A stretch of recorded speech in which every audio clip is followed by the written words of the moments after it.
In my last video, when I was talking about Cash App, I kind of teased that I had an apartment on Airbnb and that I would give you the details on that situation later. I'm actually getting ready to handle some business when it comes to my Airbnb property, which is where I'm at now. Now, y'all might be wondering, hey, when did you get involved in the Airbnb business? What's up with that? All that will be explained in another video, hashtag teaser.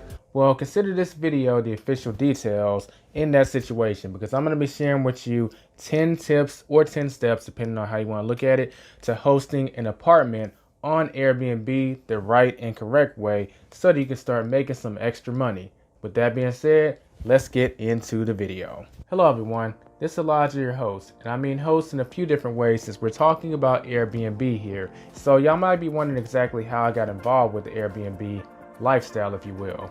Believe it or not, I've actually been planning to get involved in real estate in some form or fashion for a little while now.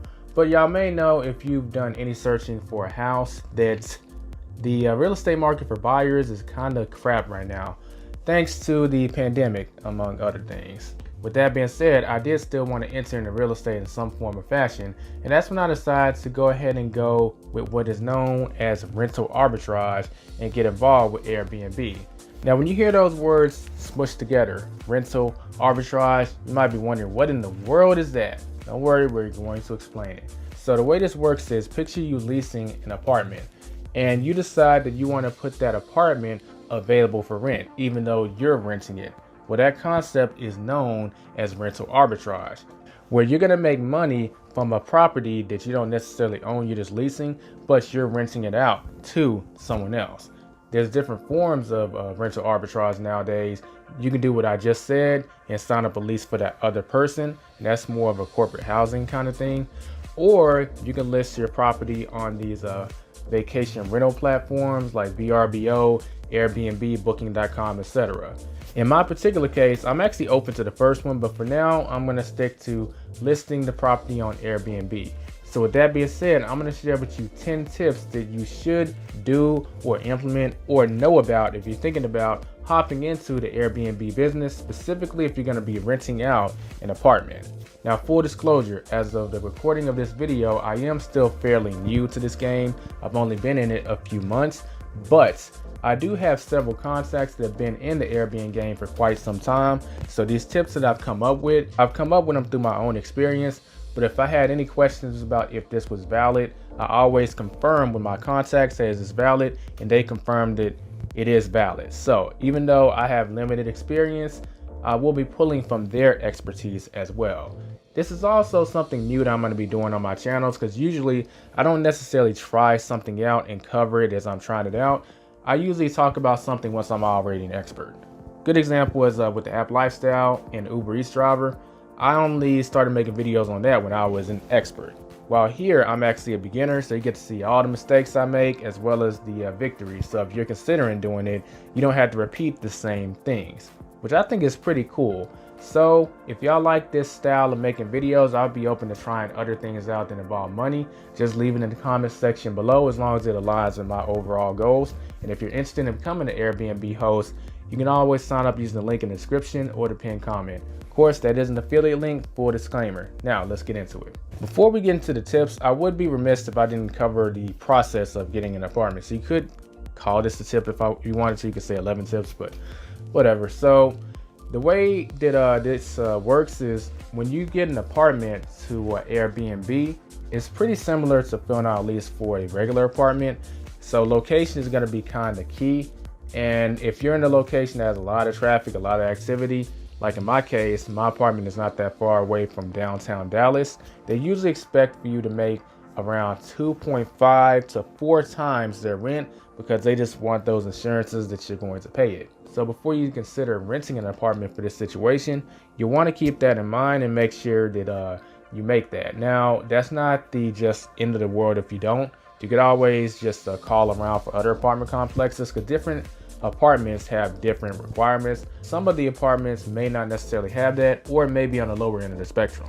Example, some may require 4 times their rent, versus others may require 2.5. So if you call around and find someone that it requires 2.5, well, you might be able to get on with them as opposed to the one that requires 4. There's also another way to get around it where if you have a LLC, they'll just need to confirm that you have income coming in for the past 3 months, and you should be good to go. Now that's a different process. So I'm not going to talk about that. I just wanted to drop that. And obviously, if you're renting for yourself, you'll have to have a decent credit score, but I think that goes without saying. Now, if you don't have enough money to actually qualify to get an apartment, let's say you're 2 times the rent, but not exactly 2.5, for example, you can give them a counter offer with this. You could say, what if I give you a bigger security deposit? What would that look like? So you could have, I would say $2,000 to $3,000 stashed just as a backup scenario if you really want an apartment, but you don't quite meet that income threshold. And oftentimes they will offer you or give you a higher security deposit that's required to quote unquote offset that risk. So it never hurts to play that card if you really want those apartments, but also be reasonable. If they say they want a security deposit like $5,000, I would just walk away. That's ridiculous. Assuming that you've gone through that process, you want to make sure that in the contract that says you can do rental arbitrage. In fact, one thing I was doing before I even got the apartment is I would just call apartments like on the phone and ask them, do they do Airbnbs? So quick yes or no. If they say no, move on. But if you're gonna do Airbnb or rental arbitrage, make sure it's in the contract. Don't just take their word for it, because their word could be revoked at any point. Have it in the contract, okay?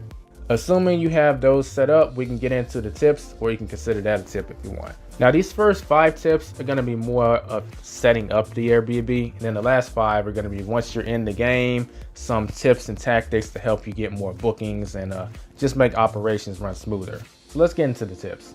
So tip number 1 is to know your total expenses. So obviously you're gonna have your rent, but you have things like utilities, like renter's insurance, what you're gonna need, streaming services that you're adding for your guests, anything that's reoccurring. You need to add all those expenses up and know what that number is. I actually recommend using some kind of a spreadsheet. It could be on Excel or Google spreadsheets like I use, but just add them all up just so you can have a number that you need to know you need to make every month before you'll step into the black. In business terminology, that means before you'll be profitable in that particular month. Using my apartment as an example, I know that my monthly expenses are around $1,700. So I know I need to make more than $1,700 to be profitable for that month on Airbnb in terms of my bookings. Of course, expenses may vary depending on how you run your Airbnb business, and I'll be actually covering what my expenses are in more details in another video where I give more of a origin story on how I got started. So if you're interested in that, that might be a reason to subscribe, turn on those bell notifications so you can be notified when that video drops. And also, if you're liking this video so far, give them a thumbs up. It's very much appreciated and it will help the video out. Our second tip is to not be afraid to list your property if it's not 100% ready. Now, what I mean by 100% ready is it's very easy to get idealistic in this type of business. Like, I'm not gonna put it on the platform until it's like spectacular, like perfect. Now, if you can get that scenario in under a week, by all means aim for it. But if it goes past a week, just make sure you have the essentials and go ahead and list it on the platform. The reason being is that in this model, every day that that apartment is vacant, you're going to be losing money. So go ahead and get the essentials in there so you can list the property. I'm not gonna go through the list of essentials. I think you kind of have a feel for it, but just I'll throw a few out there just so you know, like obviously bedding, making sure that's taken care of, the things in the bathroom that you would expect that would be in a hotel, having enough kitchenware to do cooking, a sofa in the living room, obviously a TV. Like, these are common sense things, but once you have like stuff like that in there, is good enough to list. To illustrate this point, these are pictures of my Airbnb at this time because I'm actually not finished. I'm planning a huge expansion that's going to be taking place later this month. I'm not going to show the actual listing because there's a chance the listing will be upgraded and you won't be seeing the pictures that are shown now. So this is so you can see. This is what's on the platform now, and almost all of December is already booked for me. So don't be afraid to get the essentials in there and list it on Airbnb if you're coming in a little under budget. And if you're worried that, well, the competition is better than me, well, Actually, take a look at Airbnb. I've stayed in a few Airbnbs that are the definition of average, and that's not crapping on them at all. In fact, most of them were actually relatively new. So this is a common strategy. People will list their property when it's not incomplete. When I say not incomplete, I mean not like the vision that you're picturing, but it has the essentials that someone needs to stay there, and someone's gonna book it. So just go ahead and put it out there. That kind of leads into tip number 3, which I may have already went into by accident in number 2, but needed versus enhanced. So you have the basic necessities that are kind of like industry standard that need to be in there, like the sofa, the bed, etc. But you also have things that can enhance your property that you don't necessarily have to start out with. So some of those enhanced things might be something like a rice cooker for people who really want to take their cooking game to the next level. That's not something that's industry standard, but it would enhance the experience for guests. So why not go ahead and add it? It's something you don't have to start out with yet. For the bathroom, what about something that hangs above the toilet? I have a picture showing so you can see what I'm talking about, but it just has everything that a person needs on there, as opposed to just being kind of hidden in the cabinets. That's something that would enhance the bathroom. So make a list of things that are needed versus things that are enhanced. Make sure you get all the needed stuff first. Go ahead and list the property. And as you start making money from the property, you can take some of those profits, reinvest it into your business, and get that enhanced stuff. And the more stuff you get that enhance the experience, you can steadily start raising the price to justify it. Tip number 4, keep accurate records. So if you're gonna be in this business, you're gonna have some pretty decent tax deductions that you can utilize. Of course, I'm not a tax advisor. Be sure to consult with a CPA, an enrolled agent, etc. This is for entertainment purposes. Now that I cover my bases, let's go ahead and talk about this.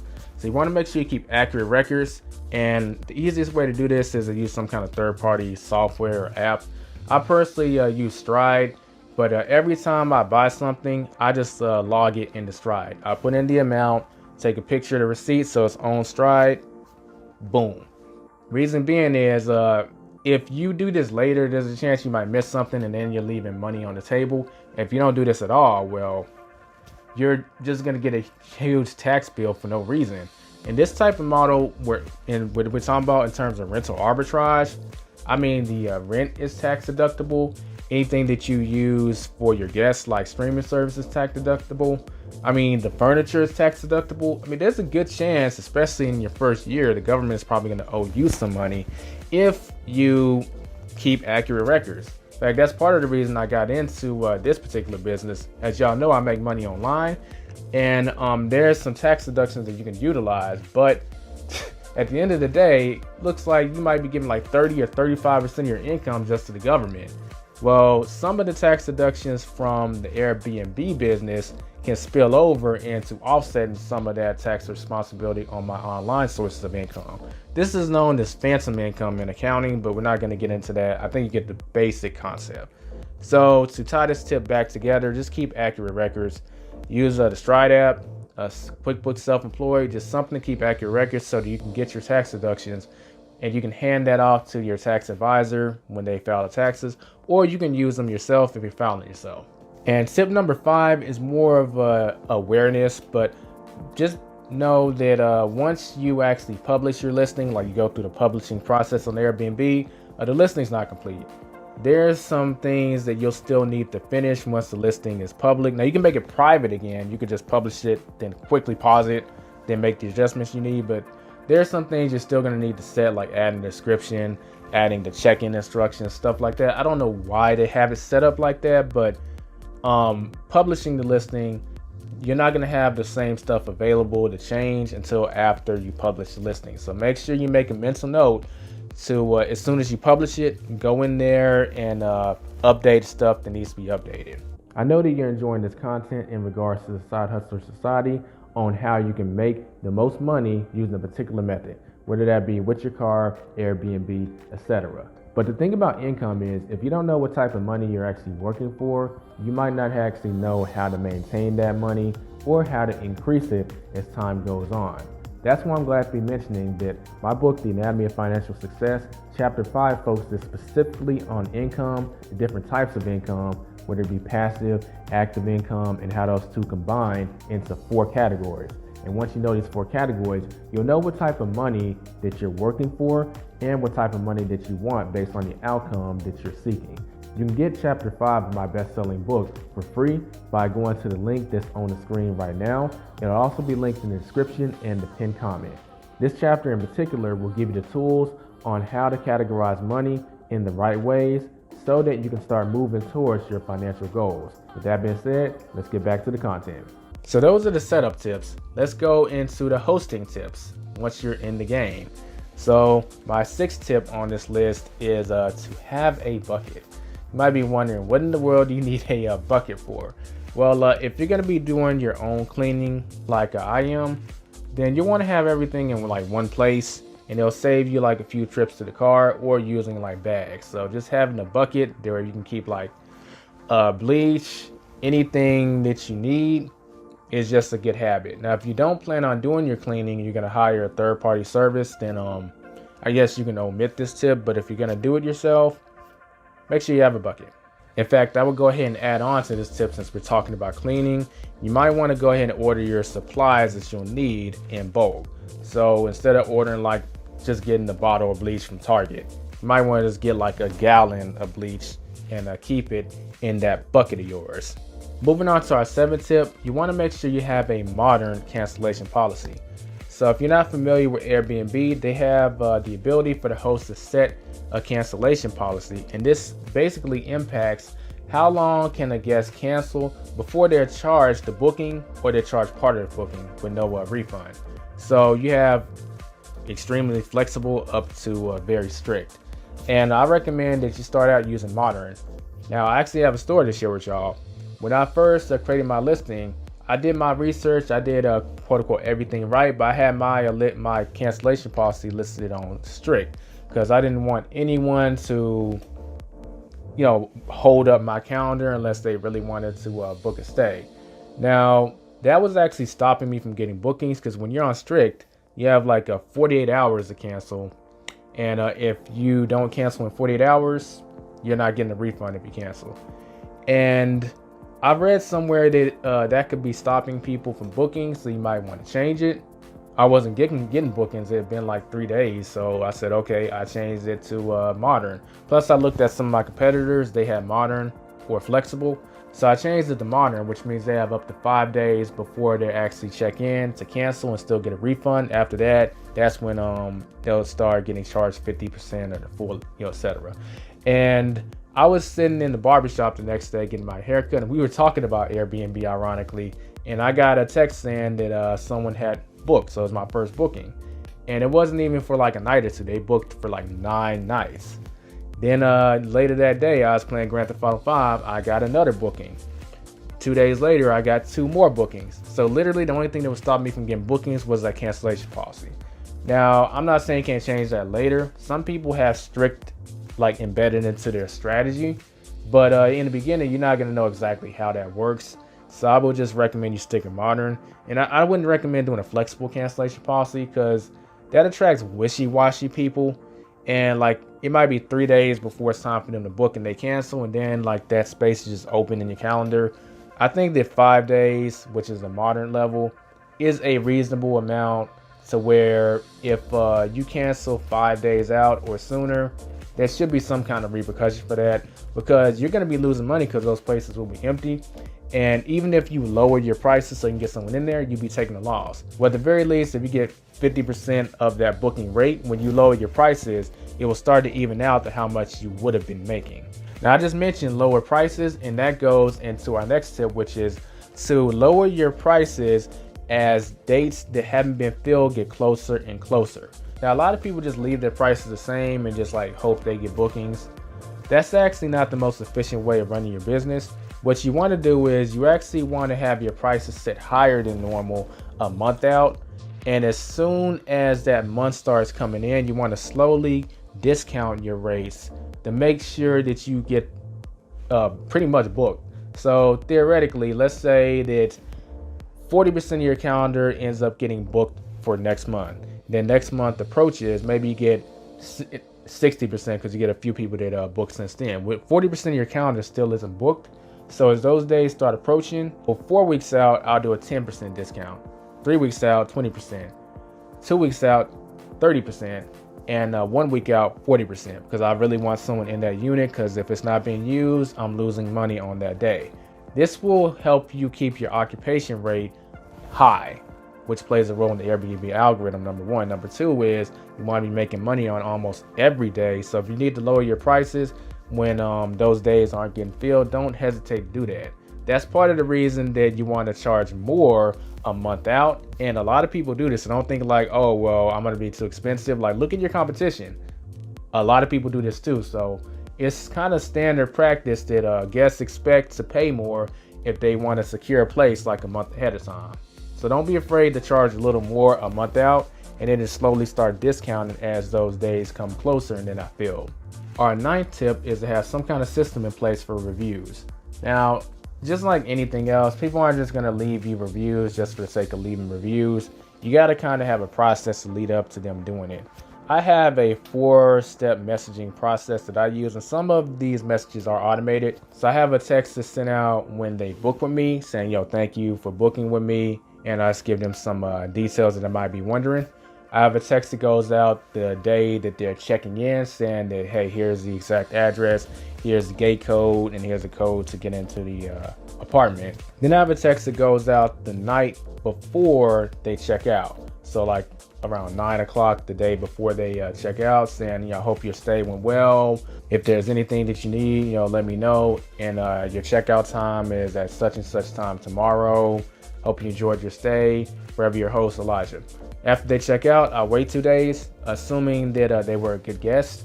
I'm going to message them saying, thank you for booking with me. I really appreciate the fact that you did X, Y, Z. And usually it's something that they followed in my house rules I appreciate, like they took out the trash or they washed their dishes, etc. Then I tell them I look forward to leaving you a review. Forever your host, Elijah. So that's a way of subtly inducing that, hey, I'm going to leave you a review because you were an awesome guest.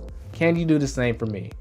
Some people will just directly ask like, hey, I appreciate it if you leave me a review. I'm leaving you a review now. You can do that too. But the point is, you see how there's a system that led up to them leaving a review, or at least potentially leaving a review. Have something like that in place because people want to see good reviews, and they want to see reviews fairly recent too. Like if your spot isn't getting reviewed, at least question marks as far as like what's the experience going to be. So just have a system in place to get them. You might be wondering exactly why did we change venue. Something came up while I was filming, so I had to address it. So once I got back home, I thought, well, rather than going back up there and recording, why don't we just finish here? So we were on our last tip, which was number 10. Yeah, number 10. So the 10th tip is to respect the cycles of the Airbnb, VRBO, and even to some degree hotel industry, because it has its ups and downs when it comes to activity throughout the year. So in my market, Dallas, it actually is semi-steady throughout the whole year. It's not as chaotic as other markets but with that being said, it still has its cycles. Like for instance, this month of December, it's a part of the slow period. So you want to make sure that your prices and how much you're charging reflects exactly what cycle of the year that you're going through, and vice versa. The summer is usually when it's popping around here. So you want to make sure to charge accordingly so you're not leaving money on the table during the peak times. The easiest way to get a grasp on this is just look at your competitors, because they have more experience than you and they've been doing it longer. So are their rates high? Are their rates low? Or are they kind of in the middle? And the more experience you get, you'll start to get a feel for like, hey, what's low for my property? What's high for my property? And what's kind of like baseline in the middle?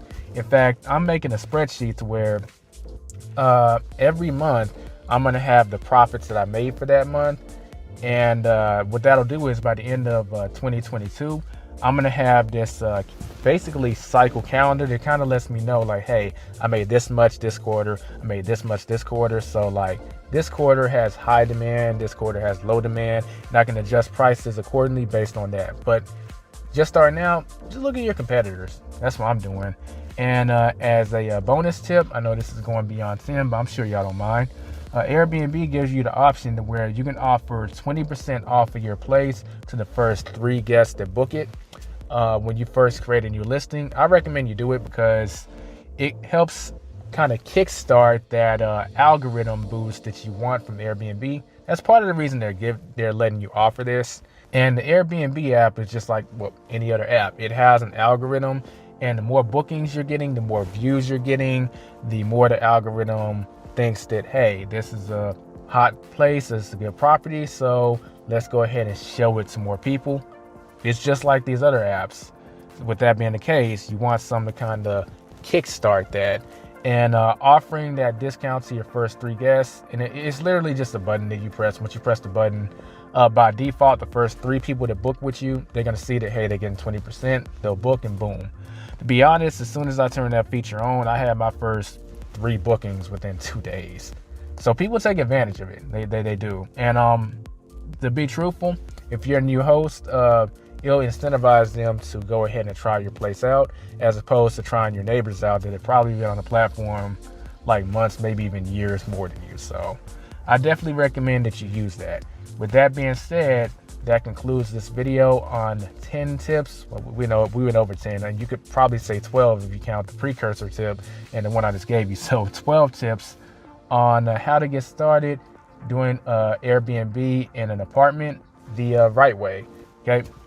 And if y'all want to actually take a look at my listing, you can do so by clicking on the link in the description below. And if you're coming to Dallas at some point, hey, feel free to book it. I'm forever your host. And like I said before, I am still learning, so I'm open to feedback, both positive and critical. So if you've been an Airbnb host and you'd like to contribute to the conversation, feel free to comment below like, hey, you know what, it'd be better if you did this or this or this. The whole community and myself can benefit from that. And if you are looking at becoming the host at some point, you can sign up using the link in the description or the pinned comment. That does it for this video. Got any video suggestions or feedback or comments? Below is the place. Don't forget to subscribe if you're new, and hit that bell notification if you want to be notified when I drop another Airbnb video.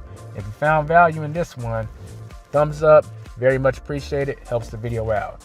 It's Elijah out. I'll catch y'all later. Don't forget to get out there and take control of your financial destiny.